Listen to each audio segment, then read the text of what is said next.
Hare Krishna, welcome back to our online reading retreat labs. So, in the previous episode, we are reading Srimad Bhagavatam, the introduction part. It is a long text, so we have not completed the entire introduction. So, we have covered till the page number 18 of the hard copy of the Srimad Bhagavatam. And I will always recommend to read the hard copy, even if you are having access to the online database. So it is always you feel will be having a different feeling altogether. It is my personal experience. Definitely, you can try that. So in the meanwhile, I'll also, for your convenience, people who do not have the Srimad Bhagavatam hard copy, I will just navigate you through the online version from the database itself. So let me go back to the database.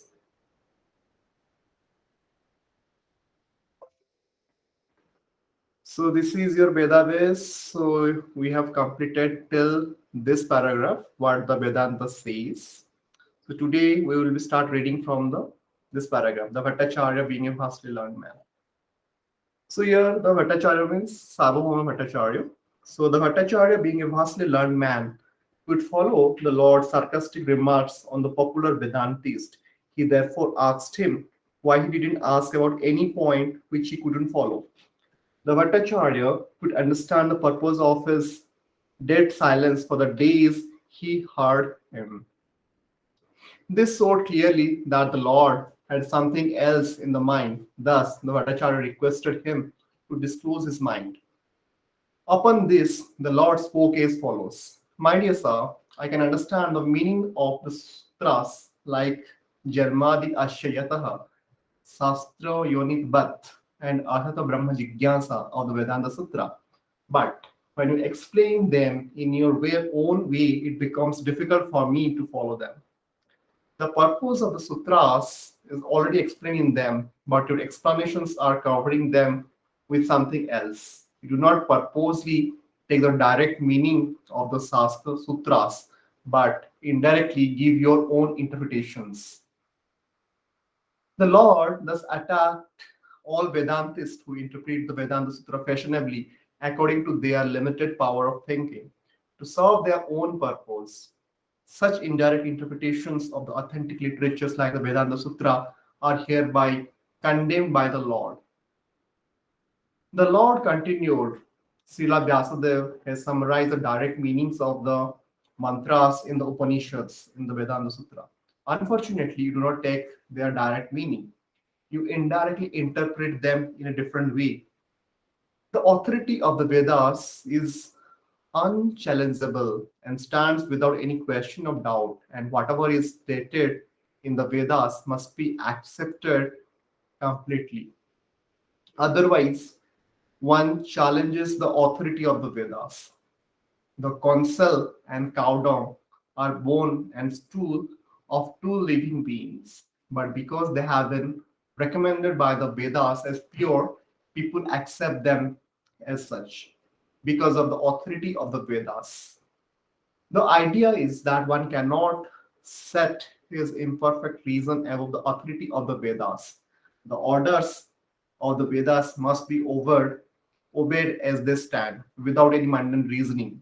The so called followers of the Vedic injunctions make their own interpretations of the Vedic injunctions, and thus they establish different parties and sects of the Vedic religion. Lord Buddha directly denied the authority of the Vedas and he established his own religion. Only for this reason, the Buddhist religion was not accepted by the strict followers of the Vedas.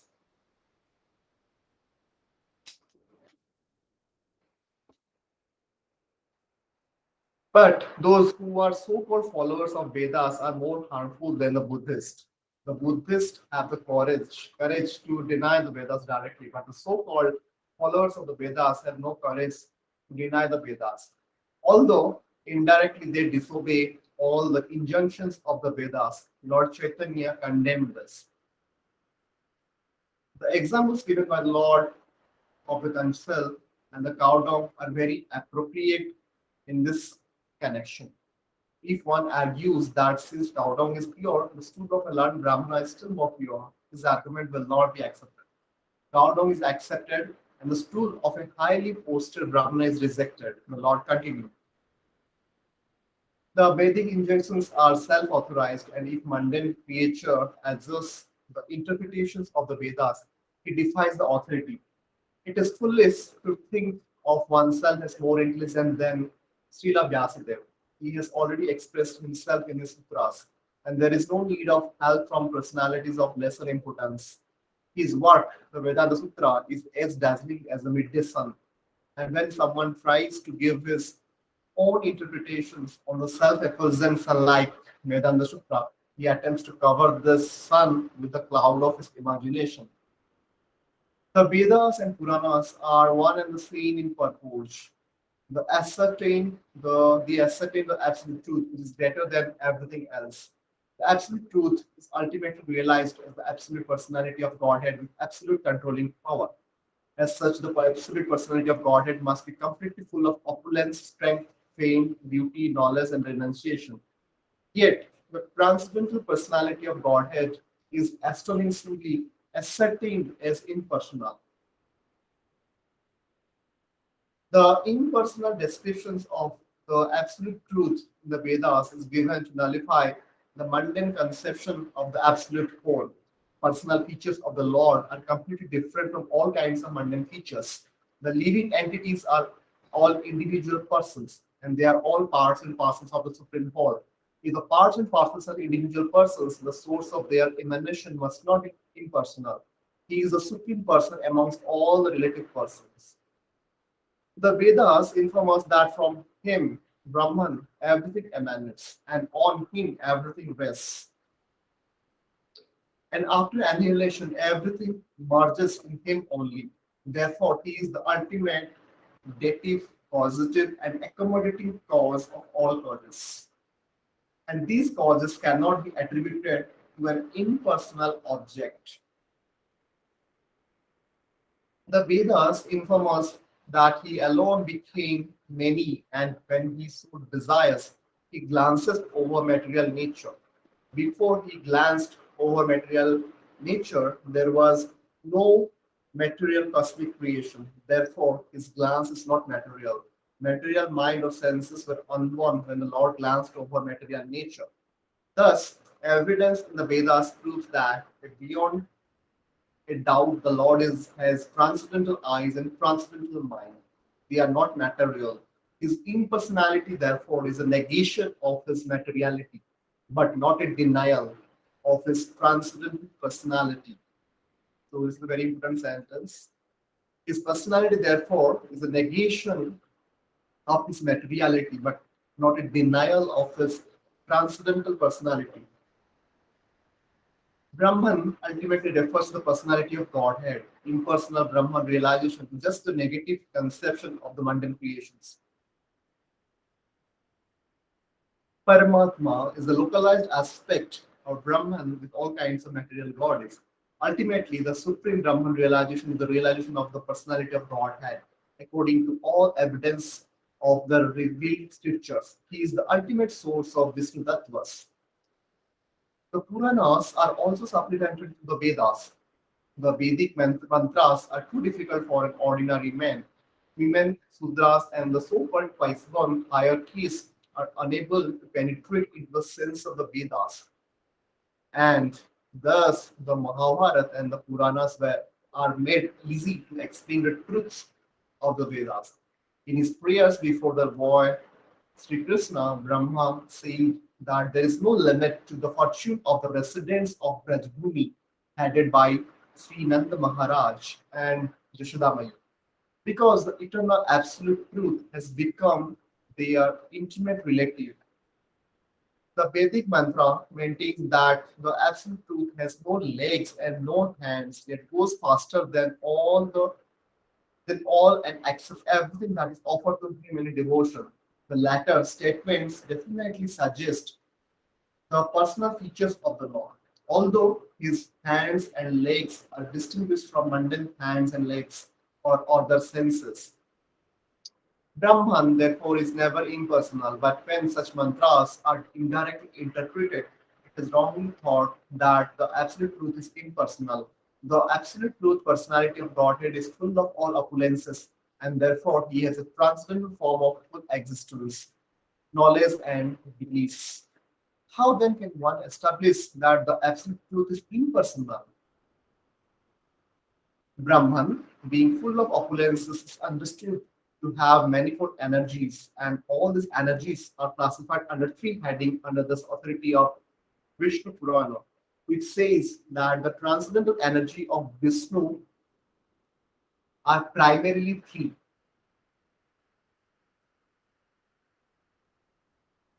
His spiritual energy and the energy of the living entities are classified as superior energy, whereas the material is energy is an inferior one, which is sprouted out of ignorance.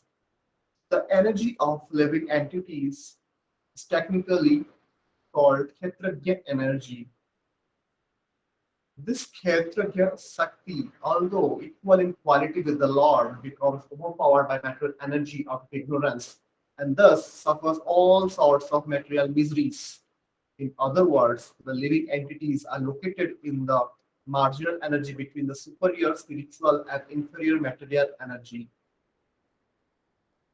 And in proportion to the living being's contact with either the material or spiritual energy, the living entity is situated in proportionately higher and lower levels of existence.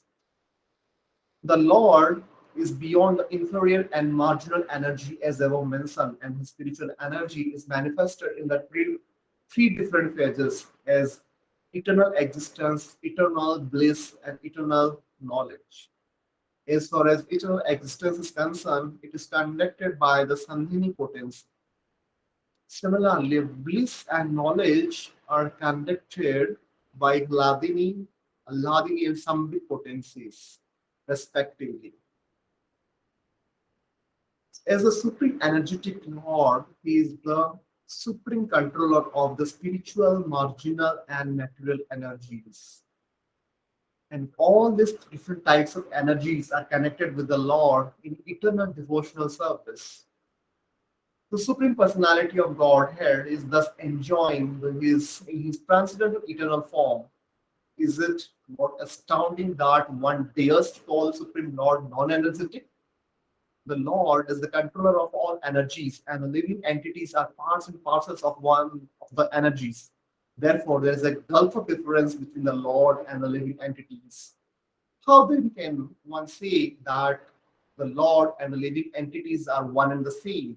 In the Bhagavad Gita also, the living entities are described as belonging to superior energy of the Lord, according to the principles of intimate correlation between the energy and the energetic. Both of them are non-different also. Therefore, the Lord and the living entities are non-different as the energy and the energetic. Earth, water, fire, air, ether, mind, intelligence, and ego are all inferior energy of the Lord, but the living entities are different from all as superior energy. This is the version of Bhagavad Gita 7.4 to 5. The transcendental form of the Lord is eternally existent and full of transcendental bliss. How then can such a form be a product of the material mode of goodness?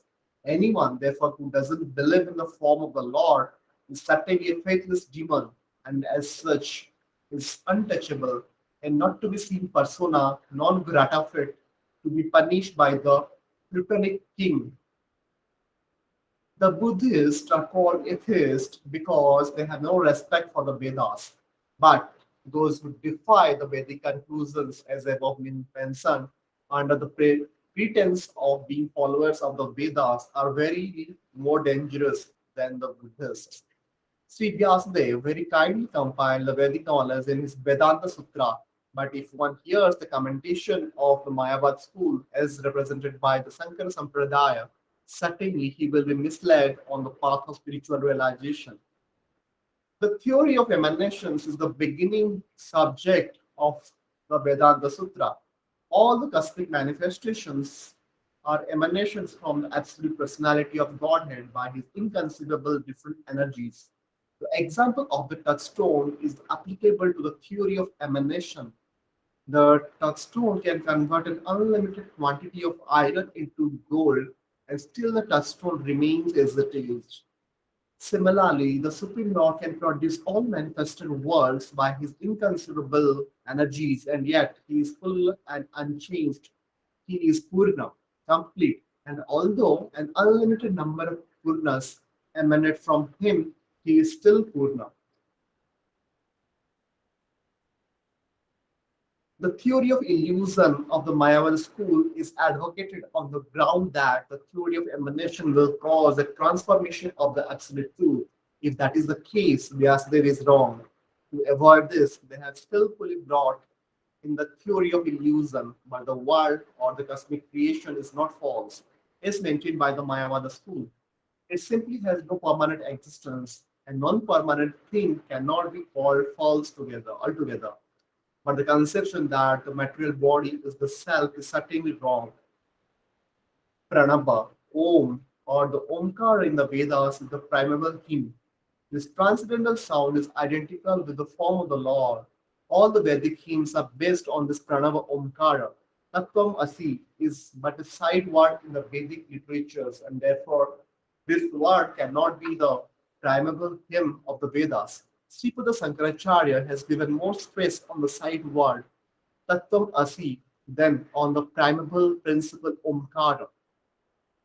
The Lord thus spoke on the Vedanta Sutra and defied all the propaganda of the Mayavada school. The Bhattacharya tried to defend himself and his Mayavad school by jugglery of logic and grammar. But the Lord defeated him by his forceful arguments. He affirmed that we are all related with the personality of God and eternally, and that devotional service is our eternal function in exchanging the dwellings of our relations.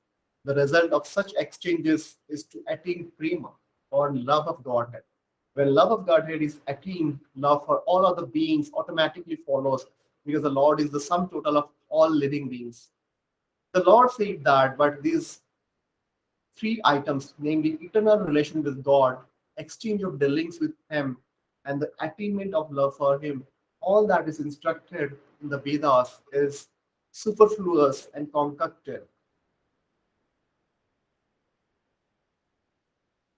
The Lord further added that the Mayavad philosophy taught by Sripada Sankaracharya is an imaginary explanation of the Vedas, but it had to be taught by him, Sankaracharya, because he was ordered to teach it by the personality of Godhead.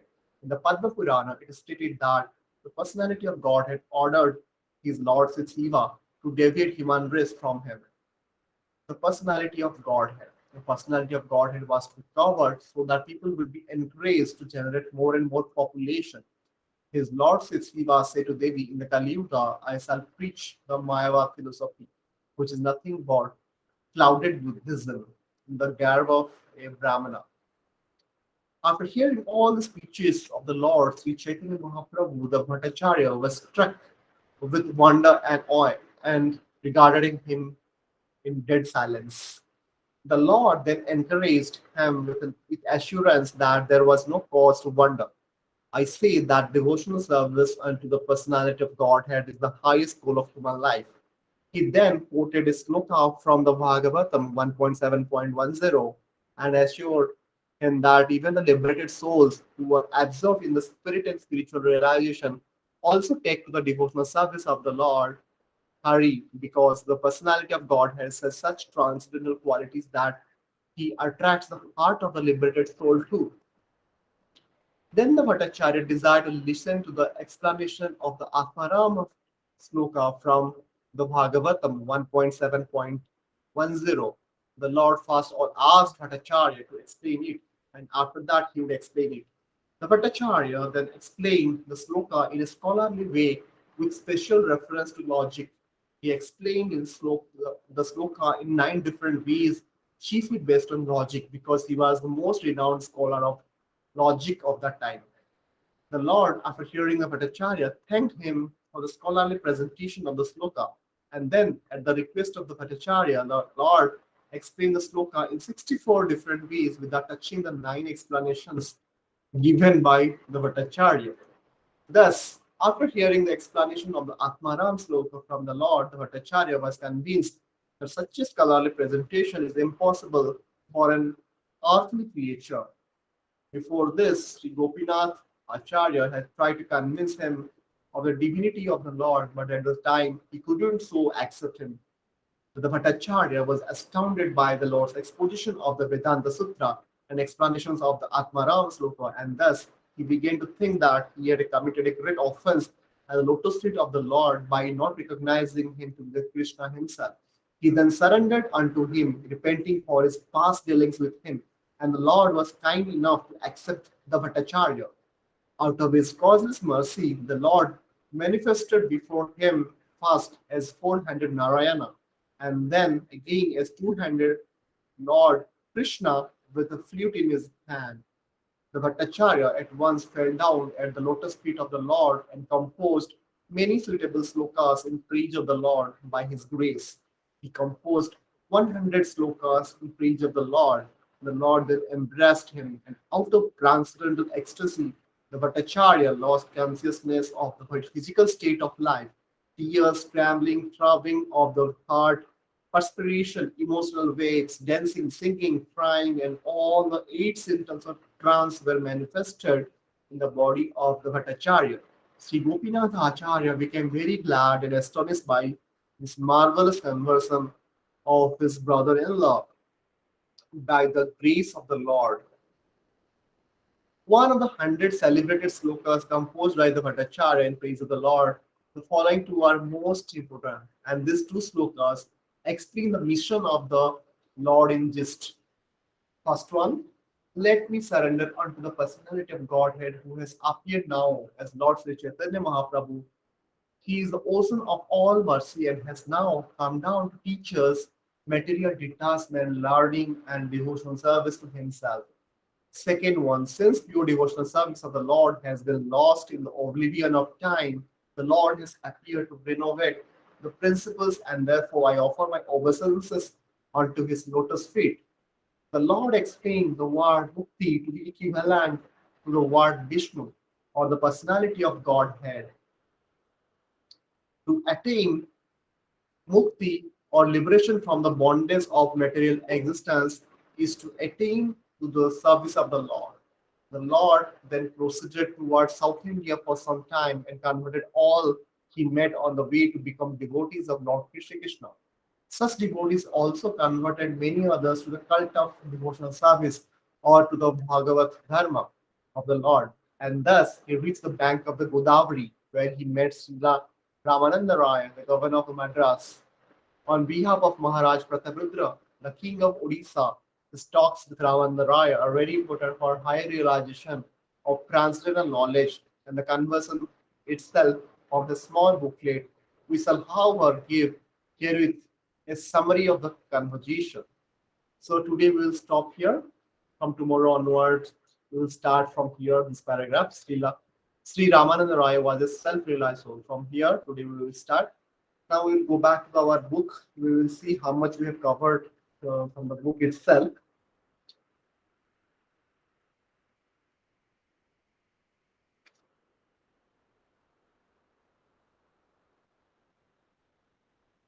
So we have covered from page number 18 to page number 25 today.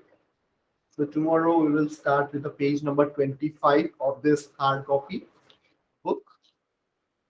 That is your paragraph number three. Paragraph which starts from Sri Ramananda Raya was a self-realized soul. From there we will continue tomorrow. So we'll stop here. Hare Krishna. All glories to Srila Prabhupada.